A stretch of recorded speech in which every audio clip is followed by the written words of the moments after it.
cordial saludo a los seguidores del Pensamiento al Aire y a la audiencia de Evol TV. Retomando ese conversatorio de la semana anterior, que dijimos que lo continuaríamos con el doctor Rafael Uribe y con Pedro Juan, en Conversando con Pedro Juan, pues retomemos nuestro programa, porque hemos aprendido mucho de historia, hemos tenido la posibilidad de disfrutar la presencia de Rafael, que está lleno de anécdotas sobre el general, vivencias, que es muy importante para que los colombianos entendamos que a pesar de las diferencias ideológicas que tengamos, también se puede trabajar juntos con un propósito de país. Bienvenidos, señores. Doctor Rafael, doctor Antonio, qué bueno estar de nuevo con ustedes. Y sobre todo el doctor Rafael, pues que es una cajita de música, conocedor de primera mano de la vida y obra de nuestro general Rafael Uribe. La idea es entonces hoy que podamos continuar dándole un saludo muy especial a todos los seguidores de Pensamiento al Aire y de Evol Televisión. Muy bien. Entonces, quedamos, si mi memoria no falla, como dice Rafael, estamos hablando del inicio del periplo del general en su vida diplomática. Que hablamos del tren, de todo su pensamiento, lo mismo en Brasil. ¿Y cuál era la misión específica que tenía él en el sur de América? A ver, eso es un cuento que no es tan cortico.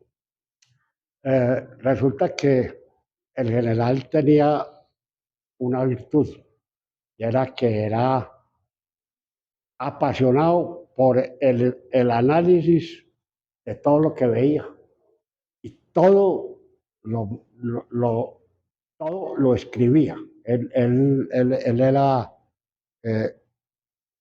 o lo apuntaba, pues, impresionante. Entonces, ¿cuál era la misión? La misión, a él lo nombraron simplemente embajador, como cualquier embajador que nombran en Colombia. Pero resulta que el tipo le salió más gallo que los embajadores que hoy están en las sedes diplomáticas. Por ejemplo, pasó por el Ecuador. Ya en el Ecuador se hizo un discurso en una reunioncita ahí, hizo un discurso sobre por qué se había dedicado a la paz y por qué, estando los partidos en el pabellón nacional, el rojo y el azul, que era del Partido Liberal y del Partido Conservador, por qué hoy honraban el pabellón nacional completo y se amparaban sobre él en un proyecto de paz después de unas guerras fratricidas. Después se fue paró en el Perú, que era un sitio de paso. Y en ese sitio de paso en el Perú se echa un discurso sobre las fronteras y dice que Colombia no puede aceptar que en España definan las fronteras entre los países de Latinoamérica sin invitar a los interesados a esa reunión, que entonces él no aceptaba como embajador, no aceptaba que definieran los límites de Colombia sin invitar a quienes debían invitar a Colombia. Después se va para Chile y aprende a trotar, porque allá los caballos no son de paso, en esa época no eran de paso español, pues el paso sevillano, sino que eran de trote. Entonces él aprende a trotar y se pone feliz porque aprende a trotar y se hace íntimo amigo de todos los oficiales del ejército. Y ahí es cuando él propone la fundación de lo que hoy es la Escuela Militar. ¿Así? Ahí ya él hace una propuesta que necesitan un entrenamiento militar y después consigue que vayan los oficiales chilenos a dar las primeras instrucciones en la Escuela Militar de Cadetes. Fueron los primeros instructores. Entonces, eh, Cada pues, paso que daba tenía una consecuencia. tenía una consecuencia. Entonces estudió toda la parte militar de Chile y ahí aprendió mucho porque él como militar, pues obviamente, y tanto que se llevó a los dos hijos hombres para la Escuela Militar de Chile. Que mi papá se graduó de capitán allá y mi tío Carlos también. Discúlpeme una pequeña intervención. Hay que recordar que el ejército chileno se configuró con el auspicio, el patrocinio y la instrucción y la asesoría del ejército prusiano. Así es, claro. Entonces, las marchas, la rigidez, la seriedad, los ritos, todo eso viene de allá. Qué maravilla. A mí Pues, todavía pues me no, tocó. no lo sabía y confieso públicamente que no lo tenía en mi mente. No, a mí me tocó cuando estuve en la escuela militar los fusiles Mauser que eran alemanes De ese tamaño. y la A escuela, nosotros en el ejército nos tocó el Galil. ¿Sí o no? Sí, claro, pesado. claro, no, a mí me tocó el FA porque era el más alto de la escuadra. Sí. A usted le tocó, cárguelo pues. Y me tocaron tipos muy importantes como jefes, que Fernando Landazábal, José Joaquín Matallana. Maravilla. Entonces me tocaron tipos, pues que eso es Otra historia. material de otra cosa. Bueno, siga pues de Chile, ¿para dónde fue? De Chile se pasó para la Argentina. Entonces en la Argentina lo primero que hace es estudiar el tranvía, curiosamente, pensando en el encargo que le había hecho el gerente de los ferrocarriles de Antioquia. Entonces empieza con el tranvía. Dice, ¿cómo le parece que el tranvía empezó en tal época? No me acuerdo pues el año, 10 años antes, digamos. Y ya hoy dejó el último coche de caballos fuera. Tienen 1.300 tranvías. Transporta yo no sé cuántos millones de personas. Vale tanto el tiquete, que es mucho más de cientos de kilómetros, que vale como 180 o 200 kilómetros que tenía en esa época todo el tranvía, que vale el doble de lo que vale el tranvía del centro de Bogotá a Usaquén. Entonces hacen la comparación, cuando aquí vale 5 centavos, allá vale, cuando aquí vale 5 centavos, allá vale 10 en Colombia. Transporta, me acuerdo de la cifra, 10 millones de pasajeros en tanto tiempo. No me acuerdo el tiempo, pero bueno. Y entonces, y después se pone a ver la parte agrícola. Y lo descrestan el riego de pozos artesianos. Y escribe un artículo larguísimo sobre los pozos artesianos y sobre el riego. Y empieza a estudiar, hombre, uno no se imagina en esa época sin internet, y compara eso con Utah, con California, bueno, como con 15 estados de los Estados Unidos actuales, donde dice aquí el riego se hace así, así, así, así, así, así, y hace una comparación con el riego en 15 estados de los Estados Unidos. En Argentina. Y no había internet, no había nada. No había nada. Documentos. Biblioteca, mijo, ratón de biblioteca. Ratón de biblioteca. Pero hágame el favor. Entonces, asiste a varias conferencias de librepensadores también. Y de ahí se va para el Brasil. Entonces llega al Brasil y aprende el portugués. Y entonces hace una conferencia que son 53 páginas sobre Colombia en una conferencia internacional.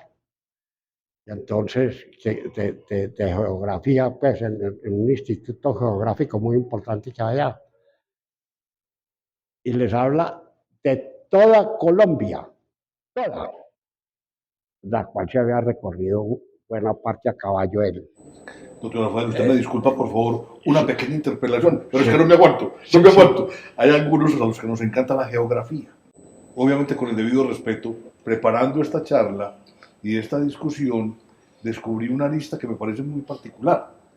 A mi general, lo relacionan mal contado con figuras como Humboldt, como Mutis, como Agustín Codazzi, como Rafael Reyes y obviamente como él mismo.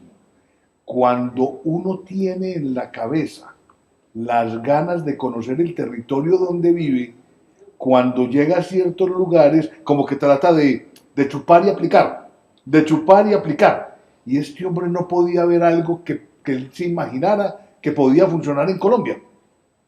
Que podía funcionar en Colombia. Y yo diría que, puedo ser muy arriesgado lo que voy a decir, él tuvo muy buena interlocución con el presidente Reyes. Por eso es que recuerden que el presidente Reyes se recorrió el país. Se recorrió el país. Él de alguna manera dijo que primero tengo que saber dónde estoy para ver cómo va a gobernar. Y también se lo recorrió. Y con este hombre por allá en el sur, mirando con experiencias nuevas, mirando procesos exitosos, pues yo diría que fue un complemento oportuno. Pero además se trajo cientos de semillas de cosas, de maíz, de café. Eso no lo sé cualquiera. Es decir, de todo. Inclusive un pasto que fue muy famoso en mi época, lo utilizábamos mucho en las fincas, era el pasto Yaraguá Uribe. Sí, señor. Le pusieron el apellido, se lo trajo del Brasil. Y hace un estudio sobre el café en el Brasil que está a todos los brasileños. Ajá.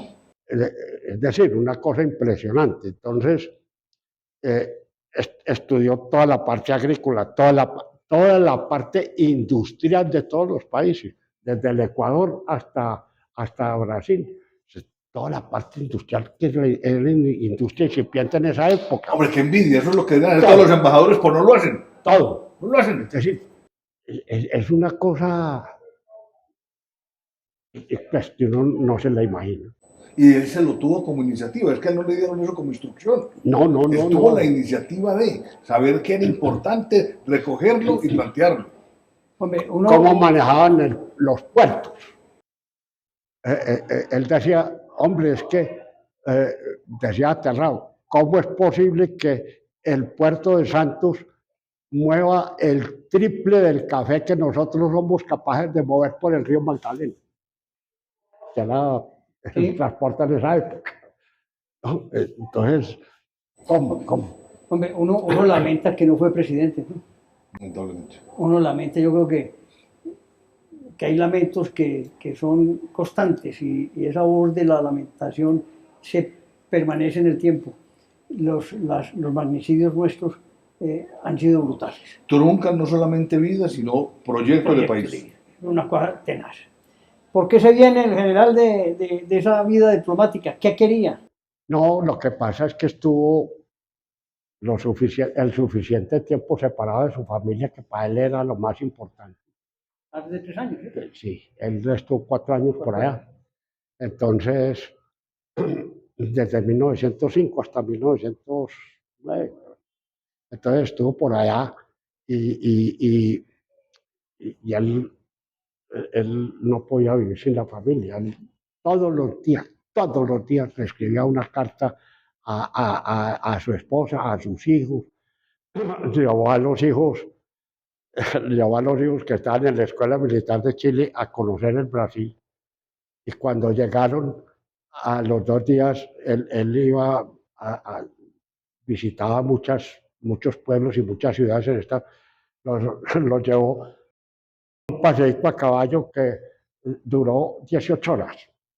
Llegaron los muchachos muertos y él como si acabara de despertarse en ese momento. Entonces, les mostraba todo, cómo era cómo era la agricultura, cómo era la industria, cómo era la construcción, cómo era la arquitectura, pero es un tipo que era abogado, hablando de arquitectura. Entonces le ponía atención de puertos, cómo manejaban los puertos, cómo manejaban las exportaciones y las importaciones, Una visión universal. cómo manejaban los hoteles.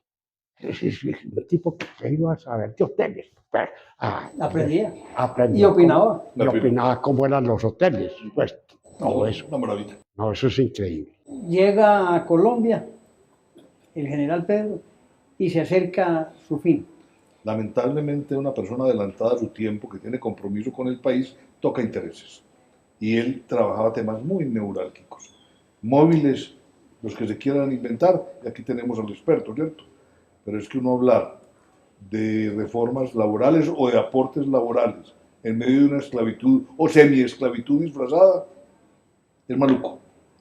Uno hablar de igualdad de género no es fácil. Uno hablar del problema de la agricultura no es fácil. Uno hablar de los límites bien o mal planteados no es bueno. Uno poner el dedo en la llaga acerca de los intereses que se movieron con lo de Panamá, que será motivo de otra conversación, no es bueno. Y haber apoyado a un gobierno conservador y siendo liberal, pues los fanatismos no faltan, ¿no? Y eso no se le perdona. Y en ese momento, una de las propuestas más, digamos, controvertidas fue la separación del Estado y la religión y la Iglesia. Curiosamente, uno de los tipos que más lo atacó desde el punto de vista religioso fue Monseñor, el que fue obispo de Pasto. En este momento se me fue el nombre. Que es Ezequiel, no sé quién. Exequiel Moreno. Exequiel Moreno es hoy San Exequiel Moreno. Yo también voy camino a los altares. Y eso fue una de las personas que más lo atacó. Y de ahí sale un librito. Es que recuerde que en esos casi los presidentes de Colombia fueron elegidos por la iglesia. Sí, claro. El aval lo tenía que dar. El aval lo tenía que dar el monseñor. El monseñor, exacto. Y entonces él escribió, a raíz de eso, se escribió un librito que se llama De cómo el liberalismo político colombiano no es pecado. Ese librito yo lo leí, muy interesante, muy agradable, que usted me regaló. Sí, entonces ese librito lo recogió la iglesia, yo lo reconstruí, yo tengo el original. Lo reconstruí y lo publiqué en Amazon, ese librito. Y uno se pone a ver, ayer que estuvimos en 2 minutos conversando ahí con Enrique y eso por fuera de la reunión, le decía, mire, esto sucedió en 1912, la impresión, y entonces ese librito es parte de lo que sucedió después en la conspiración. Bueno, el oscurantismo nos ha acompañado durante un gran trayecto de nuestra vida republicana. Sí. Y no está superado. Es elegido senador. Sí. Y siendo senador, ocurre el 16 de octubre del año 1914 el asesinato del general. A él lo atacaron el 15 y murió el 16. Sí, lo atacaron el 15, Galarza y Carvajal. Sí. Los dos carpinteros, ¿no? A la salida del Capitolio. A la salida del Capitolio. Iba para el Capitolio. Iba para el Capitolio. Sí. Él vivía cerquita del Capitolio. La novena. Eso, la casa la tiene la Universidad Libre. Compró la casa del general, ¿sí? Allá estuvimos. Y la tiene divinamente bien conservada. Sí, hombre. Habrá que ir. Allá está en la casa, está la habitación donde él murió y todo eso. Eso es allí pegadito de Capital. Entre otras cosas, cuando habla de la Universidad Libre, es que él fue fundador de la Universidad Sí, Libre. claro, él fue fundador. Sí, Por que eso- tenía un nombre distinto, la Universidad Republicana. La Universidad Republicana. Y después la pusieron La Universidad Libre. La Universidad Libre. Esa otra faceta de educador. Sí, claro. Exacto. Entonces, en esa, ahí está la casa. Nosotros estuvimos allá celebrando los 100 años de su muerte. Estuvimos en la casa en la Universidad Libre y nos atendieron muy bien. Y por ahí están las fotos. Ahí está la foto. Pero más que celebrando, conmemorando, ¿no? Sí, conmemorando. Entonces, no, hicimos una cosa muy bonita porque nos hizo Monseñor Huertas, que era el capellán el párroco de la iglesia, esa que está, una iglesia famosa de Bogotá, que se me pasa el nombre en este momento, que está todos los mártires ahí y toda esa cosa. Nos celebró una Eucaristía muy linda ahí. Y después hicimos la visita a la casa y la visita a la tumba, toda esa cosa. No invitamos ni un solo político, pero a nadie, únicamente a la familia. Nos reunimos 48 descendientes. Muy bien, muy bien. Hombre, Pedro, yo creo que aquí es un tema, digamos, muy solemne, porque nosotros, un hombre como el general, que defendió siempre las clases populares, débiles, los sin trabajo, asesinado por dos tipos, de carpinteros, borrachines. Mandados por quién sabe quién, pues. No, pero es que el que planeó la cosa fue el comandante de la policía, ¿no? General Acosta, que entre otras cosas había atentado contra el presidente de la República, no sé si fue contra Reyes o contra el otro. Sí. Ah, también. Sí, Creo que fue contra Reyes, creo. Sí, atentó contra él y no lo pudo matar. Y ese fue el que dirigió toda la cosa. El que invitaba a Galarza y Carvajal a pasear al Salto de Tequendama, que en esa época era un paseo muy importante. A mí me tocó ir a pasear al Salto de Tequendama todavía. Había un hotelito muy bueno allá y toda esa cosa, y era un paseo muy popular Era tradicional. Era tradicional en Cundinamarca. Entonces allá lo llevaba a ellos dos trabajaron en la policía como carpinteros, o fue en el ejército. No sé. Sé que estuvieron en la guerra como conservadores y entonces ahora decían que eran liberales. Y nunca fueron liberales, pues. Ahí está, tuviste todo eso. Y las reuniones las hacían de la conspiración, pues, no me quiero meter mucho en eso, pero las hacían en el Colegio de San Bartolomé. Allá era donde hacían. Sí, era la sede. Era la sede de la conspiración. Entonces, quedaba a 2 cuadras de la casa del general también. Ahí pega ahí. Sí, en la esquina. En la esquina. Entonces, Monseñor Berestein y el padre, el otro padre ahí. Bueno. Pero bueno, no nos metamos en la parte religiosa. De todas maneras, perdone, con un procedimiento muy indigno. Por eso como Córdoba a machetazos, a sablazos. A sablazos. Exacto.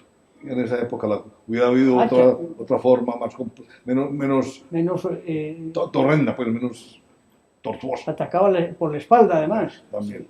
Pero curiosamente hubo un tercer actor que nunca se supo quién fue, que con una manopla le dio en la frente y está en la autopsia la herida en la frente con la manopla. ¿Ah, sí?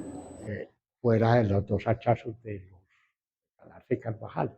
Pero ese actor nunca se supo quién fue. No, los testigos. Pero sí está en la autopsia está el golpe de la manopla, pero una manopla fuerte. Claro, de metal. Hombre, de una manera también simpática, estos tipos murieron libres. ¿No? Sí, claro. La impunidad. no, pero Pagaron cárcel, sí, pero Media hora. No, pero es que les llevaban comida de la calle, cuando no podían entrar comida de la calle a ningún preso. A ellos se les llevaban comida de la calle y todo. Eso era alcahueteado por la costa. Y allá tú vas a encontrar en ese libro que te regalé, ahí vas a encontrar cómo le entraban las cosas a ellos y cómo se vestían y todo en la cárcel de unos tipos que no tenían teóricamente un peso. Nada, pero estaban bien apadrinados. estaban bien apadrinados. Estaban supremamente bien Esa es apadrinados. la historia que habrá que descubrir, ¿no? Ahí está en el libro ese que te digo. Sí, sí, en el que me entregaste hoy. Pero públicamente habrá que contar esas historias. Sí, ahí está, pues ya. Y como vamos a contar, aprovecho y cuento, este es un regalo para ustedes del doctor Rafael Uribe, donde vamos a publicar en el pensamiento de a uno está el general Rafael Uribe en familia, después Rafael Uribe Uribe, el general, ponémelo bien ahí, Pedro, que se vea. Está el general Uribe en la separación de Panamá, que hablaremos de esto. Luego, el general El Pensador. Una serie bellísima. El diplomático. Es una cosa extraordinaria en la historia de Colombia. El político y parlamentario. Y el magnicidio del general. Lo publicaremos porque fue preparado por Rafael Uribe en diferentes conferencias. Cuente la historia, ¿no? Sí, eso es que resulta que un amigo de Valparaíso se le ocurrió en una de esas celebraciones que le hacemos al general, que procuramos hacérsela cada determinado tiempo, se le ocurrió que escribiéramos otro libro del general, pero un libro completo, grandísimo y toda esa cosa. Y le dije, mira, esas cosas quedan en una biblioteca, nada se pierde. De manera que yo le hago una propuesta diferente. Yo manejo bien el PowerPoint. Hagamos unas presentaciones de unos 30, 45 minutos máximo, para dejar un tiempo para preguntas de cada actividad de la vida del general, separadas, porque hacer una historia del general, eso da, yo tengo 6.000 páginas. Enciclopedia. Y me faltan. Y le falta. Y me faltan. Tengo 6.000 páginas del general. Y me faltan. Entonces, pues escribir una cosa de esas no vale la pena. Entonces hice eso. Y en la pandemia, y alcancé a hacer unas 5 o 6 presentaciones, y se vino la pandemia. Y entonces los volví libritos de 90 o 100 páginas, de 100 paginitas. Los publiqué en Amazon. Y después varios amigos me dijeron, hombre, ¿por qué no volves todo eso un solo libro? Y lo volví un solo libro. Las colecciones de 6 libritos se han vendido más o menos unos 160 colecciones. Inclusive se han vendido en Australia, en Japón, en Inglaterra, en Más allá Alemania. que aquí. Y del libro se han vendido por ahí 50. No puede ser. Más manejable lo otro, más atractivo. Para que vea. A la gente le gustan hoy en día les gusta leer cosas. No, es que esto es un orgullo para el pensamiento, que el doctor Rafael nos lo permita publicar con la autorización de vida, ¿no? No, claro, es que no faltaba más. A mí lo que me interesa es conservar la vida del general. Que la vida del general no se pierda, es que la vida del general es muy importante para dejarla perder. Así es. Entonces, esa ha sido mi tarea. Muchas gracias. Para terminar, Pedro, que creo que también hay que dejar descansar la audiencia. Yo sí quiero hacer una referencia final, que me la contesten inclusive los dos. El liberalismo hoy es mal enfocado y creen que ser liberal es ser un comunista. Y eso no es verdad. ¿Están compartiendo conmigo? Absolutamente. Es decir, una de las cosas que dijo el general es, el Partido Liberal es tan importante que cabemos todos. Eso sintetiza todo. Hay que sintetizar. Es decir, hay gente más de izquierda, pues hubo gente de extrema izquierda como Piedad Córdoba, por ejemplo. No puedo, pero, pero a la hora del té, ahí cabemos todos. Yo no soy tan izquierdista, pero tampoco soy tan de extrema derecha, no, tampoco. Pero sí soy defensor de la democracia, como fue el general Uribe. De la democracia, de la justicia, de la libertad, de la propiedad privada, del respeto por los derechos de... Eso es ser un liberal. Esos son los atributos. Cuando le dijeron al general Uribe que él era un socialista de Estado, dijo, voy a coger eso como un título, pero yo el socialismo no lo entiendo de abajo para arriba, que denigra de la propiedad, denigra de la educación, denigra de sino que el respeto y la intervención del Estado donde se necesite, pero sin exagerar. Sin exagerar. Eso es así. Yo diría que los atributos que acabas de mencionar son los pilares del verdadero liberalismo. Ahora bien, cuando aparece un personaje dentro de esa figura donde todos cabemos, que reivindica cosas en pro del bienestar de todos, el status quo como que se arisca, como que le da salpullido. Entonces cualquier cosa que atente contra su interés, inmediatamente lo descalifica. Yo diría que por exceso de soberbia, de ignorancia, de intolerancia o de fanatismo, porque es que no tiene otro nombre. Es que cuando es una cosa abierta, cuando es una cosa transparente, no tiene por qué generar ese tipo de reacciones. Así es. Pues, doctor Rafael Uribe, doctor Pedro, muchas gracias por acompañarnos hoy en este Conversando con Pedro Juan, que es muy importante para Colombia y más en estos momentos que vivimos. Muchas gracias. No, gracias a ti por habernos invitado. Esto ha sido un gran placer. Me gusta mucho tu programa y rico estar aquí con ustedes. Y con Pedro Juan, que es un libro abierto, ya que lo hemos oído todos sobre las religiones, sobre los países. Es un verdadero honor estar con usted, un verdadero honor. Gracias, Antonio, por esta oportunidad, y yo creo que va a ser de capital importancia para la historiografía del país el que publiquemos este tipo de series. Muy bien.